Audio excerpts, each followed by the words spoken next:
On paper, the 1999 Honda S2000 made 240 horsepower from 2 liters, and the 1999 Ferrari 360 Modena made 400 from 3.5. Numbers say the Ferrari wins.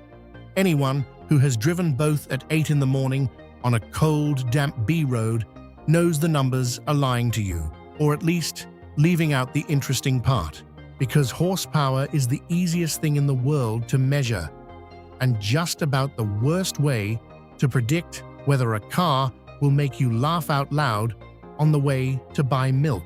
Today, we're counting down 7 cars, 7, that make no sense on a spec sheet and total sense from the driver's seat. Some are slow. One of them is genuinely, embarrassingly slow. All 7 are better than their numbers say they are, and I'll tell you exactly why. Let's start at number 7, with the Mazda MX-5, and specifically the original NA from 1989. The launch car had a 1.6-liter twin-cam making 114 horsepower. That is roughly what a modern diesel Golf makes while its owner is asleep. 0 to 60 took about 8.6 seconds, which in 1989 was ordinary, and in 2026 is comfortably beaten by an electric family hatchback with a child seat in the back. Here's what the spec sheet won't tell you. The whole car weighed 940 kilos. Automotive journalist Bob Hall pitched the original idea to Mazda in the late 70s. He wanted a British roadster that started every morning. And Mazda engineer Toshihiko Hirai's team went to the sort of obsessive lengths that don't show up in a brochure. They designed a powerplant frame, an aluminium beam bolting the engine and differential together. Purely so, throttle response felt instant instead of rubbery. They tuned the exhaust note deliberately. They made the gear lever throw about 45 millimeters, which is roughly the distance from the tip of your thumb to your first knuckle. Mazda called the whole philosophy Jinba Itai, Renma Yiti, literally horse and rider as one. The idea that the car and driver should feel like a single organism, rather than 2 separate things. None of that is a number anyone quotes. All of it is why an NA Miata on a wet roundabout is more fun than a clown fight in a bouncy castle, and why Mazda has sold well over 1 million of them. Number 6 is the Alfa Romeo GTV6, and this one is going to annoy the stopwatch crowd. The 2.5-liter Busso V6 arrived in 1980 with 160 horsepower, and the car needed around 8.8 seconds to hit 60. A contemporary Porsche 944 was quicker and better built, and if you bought the Alfa instead, your neighbors quietly assumed you had a gambling problem. But Giuseppe Busso's V6 is one of the genuinely great engines, and not because of output. It's a 60-degree V6 with a single overhead cam per bank, and in this era, 6 individual intake runners under a polished cover that looks like the inside of a church organ. It revs to 7,000 with a hard metallic yowl that most V8s can't match. Then there's the chassis. The GTV6 used a rear-transaxle, gearbox, and clutch mounted at the back, next to the differential, with a de Dion tube rear axle. That rear-transaxle layout pushed weight distribution very close to 50-50, giving the GTV6 a weight-to-power ratio that read poorly on paper but translated into balance you could actually feel. The trade-off was a gear change that felt like stirring a bucket of gravel, because you were operating a gearbox 2 meters behind you through a long linkage. Owners will tell you it loosens up once warm. Owners will tell you a lot of things. The GTV6 also won the European Touring Car Championship 4 years running, from 1982 to 1985, which suggests the engineering was doing something right even when the paint wasn't. Our number 5 entry is faster than its numbers suggest for a reason you can actually see. It's the Lotus Elise Series 1 from 1996. The launch car used a Rover K Series 1.8 with 118 horsepower. That was less power than a Vauxhall Cavalier SRI. The Elise weighed 725 kilos.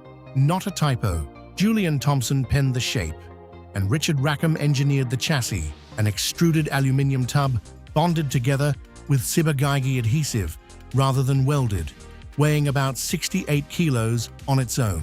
That's the weight of the person reading this comment section. Lotus also worked with AP Racing on aluminium metal matrix composite brake discs, an exotic material chosen because it saved unsprung mass.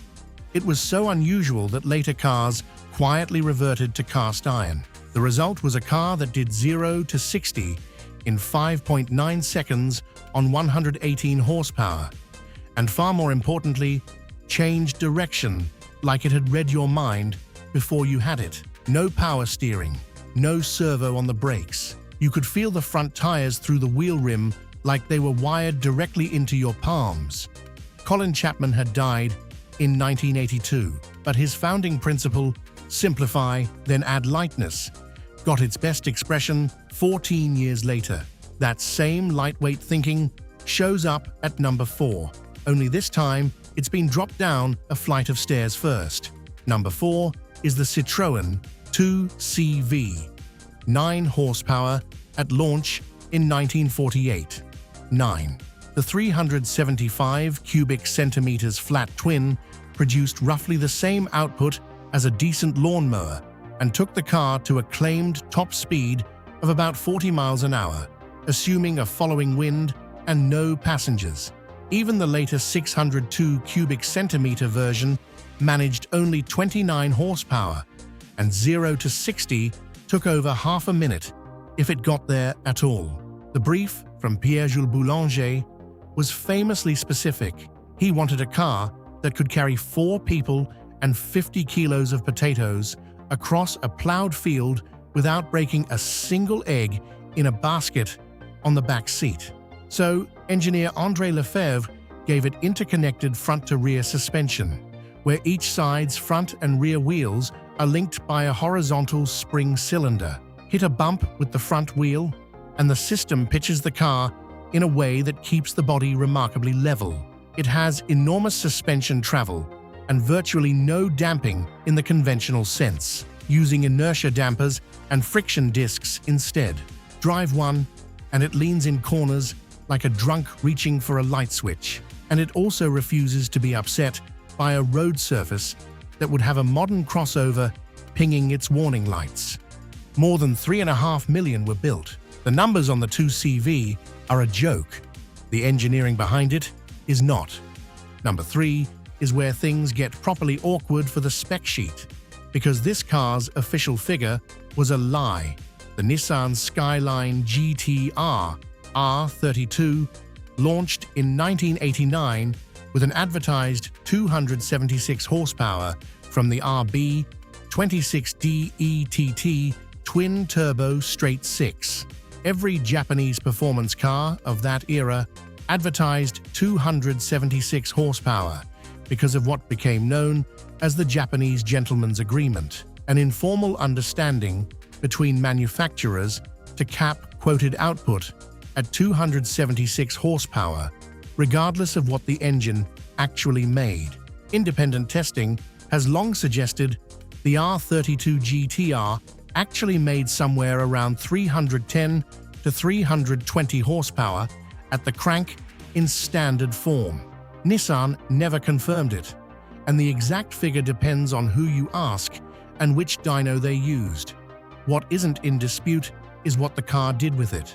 Chief engineer Naganori Ito's team built the Atiza ETS all-wheel drive system, which runs rear-wheel drive by default and sends up to 50% of torque forward through an electronically controlled clutch when the sensors detect slip. Add Super High-Cus four-wheel steering and a 1,430 kilo curb weight. In Group A, homologation touring cars, it won all 29 races it entered in the Japanese Championship, between 1990 and 1993. In Australia, it won Bathurst in 1991 and 1992. And the local press started calling it Godzilla, a nickname the magazine Wheels is generally credited with. The RB26 block was also built with a cast iron cylinder block and enough bottom-end strength that tuners have been extracting over 1,000 horsepower from them for 30 years. The number said 276. Nobody believed it, including the people who wrote it down. Our number 2 pick has the most misleading numbers on this entire list, and it's the Porsche 911, specifically the last air-cooled 911, the 993 Carrera from 1994. 3.6 liters, 272 horsepower, 0 to 60 in about 5.4 seconds. Perfectly respectable for the mid-90s and utterly unremarkable now. A base Toyota Supra will walk away from it. But the 993 was the first 911 with a proper multi-link rear suspension, developed from the 989 Saloon project that Porsche cancelled. Every 911 before it used semi-trailing arms, which is the design that gave the car its reputation for swapping ends if you lifted off mid-corner. The new LSA rear axle, an aluminium subframe with multi-link geometry, was designed to control toe change under load and largely engineered that behavior out. Then there's the engine itself. It's an air-cooled flat six sitting behind the rear axle.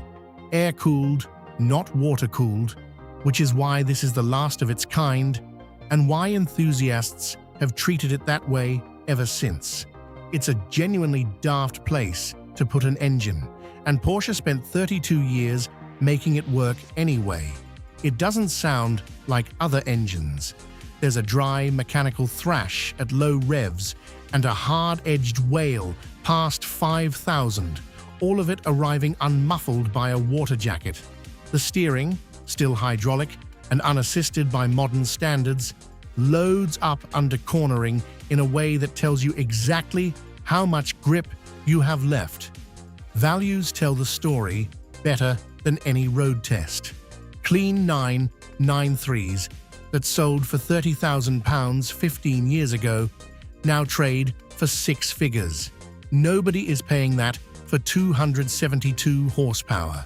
Which brings us to number 1, and it's the Honda S2000, the car we opened with. The AP1 was designed by Shigeru Uehara and launched in 1999 with the F20C, a 1,997 cubic centimeter naturally aspirated 4, making 240 horsepower at 8,300 revolutions per minute, with a 9,000 revolutions per minute redline. At the time, it held the record for the highest specific output of any naturally aspirated production engine at roughly 120 horsepower per liter, the best power-to-weight ratio in its class, a figure previously reserved for engines that needed rebuilding every other weekend. Honda got there with fiber-reinforced metal cylinder liners rather than iron sleeves, a forged crankshaft, and VTEC on both cams, switching over at around 6,000 revolutions per minute. Below that, it's flat and slightly dull, and you start wondering what the fuss was about. Above it, the intake note hardens and the thing pulls to 9 grand like it's being chased. The rest of the car matched it. A high X-bone monocoque frame gave the Roadster torsional rigidity close to a fixed-roof coupe. Weight distribution was 50-50, with the engine mounted behind the front axle line. The gearbox is the best manual shift Honda ever built, with a throw so short and so precisely gated that people still use it as the benchmark 25 years later. Curb weight was about 1,250 kilos. The AP1 also had a reputation for snap oversteer, which Honda addressed for the 2004 AP2 with revised suspension geometry, wider rear tires, and in most markets a 2.2-liter F 22C1 with more mid-range torque and a lower 8,200 revolutions per minute limiter. Purists argue about which is better and always will. Here's the thing though, 240 horsepower is now what a warm hatchback makes while towing a caravan. The S2000 is still quicker down a real road than most of them because it weighs nothing, steers beautifully, and rewards you for using every single one of those 9,000 revolutions. That is not a number you can print on a poster. So there's the 7. The spec sheet is a menu, not the meal, and every car here proves it in a slightly different way. Now I want to hear from you. What ranked car list should I do next? Drop it in the comments, and if you enjoyed this one, hit like and subscribe. It costs you nothing, and it helps more than you'd think. Thanks for watching, and I'll see you in the next one.